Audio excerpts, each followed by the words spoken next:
Today, we're tackling a problem that challenges our ability to efficiently identify specific patterns within an array. The goal is to count good triplets based on a set of conditions.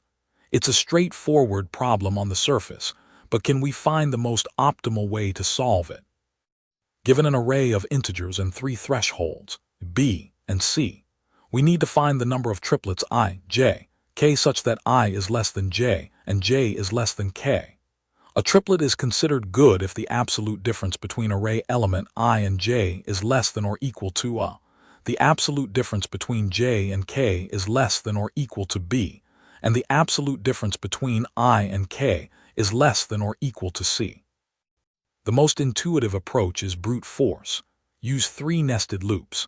The outer loop iterates for I, the second for j starting from I plus 1, and the innermost for k starting from j plus 1. Inside the innermost loop, we check all three conditions for the current triplet. If all conditions are met, we increment a counter. This approach is simple to understand but has a time complexity of O of n cubed because we're checking every possible triplet. Space complexity is constant, O of 1, as we only use a few variables. The key insight for optimization here is to use early termination. Since the problem asks for triplets where indices are strictly increasing, we can place a check for the first condition, the absolute difference between element I and j being less than or equal to a, immediately after the j loop starts. If this condition is not met, there's no way any k value for the current I and j will form a good triplet. So we can simply skip the inner k loop and move to the next j. This doesn't change the worst-case time complexity, as in some scenarios, all pairs might satisfy the first condition. However, it significantly prunes the search space on average, especially when the a condition is restrictive.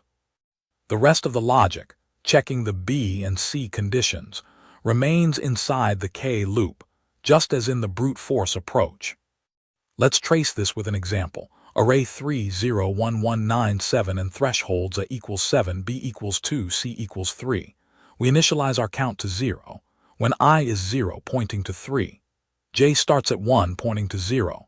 The absolute difference between 3 and is 3, which is less than or equal to a 7. So we proceed to the k loop, when k is 2 pointing to 1. The conditions for j and k are met and I and k are met. Count becomes 1. We continue this process. When I is 0, j is 2 pointing to 1. The difference between 3 and 1 is 2 less than a. We proceed. When k is 3 pointing to 1, all conditions are met. Count becomes 2. This early exit strategy helps us avoid unnecessary iterations, only checking k when I and j already satisfy their part. After iterating through all possible I, j, and k combinations, and applying our early termination logic, we find a total of 4 good triplets. This count is accurate because we systematically checked all valid combinations while optimizing the search. You'll spot this pattern when you have multiple nested loops with sequential dependencies, especially when an outer condition can invalidate all subsequent inner iterations. Look for opportunities to add, continue statements or break out of loops early based on partial results. This is common in problems requiring combinations or permutations with constraints. The time complexity remains O of n cubed in the worst case, but the average performance is often much better due to early exits. Space complexity is O of 1. This simple optimization can make a big difference in real-world performance. Try the next problem, same pattern, but perhaps with more conditions. Don't forget to like and subscribe for more DSA insights.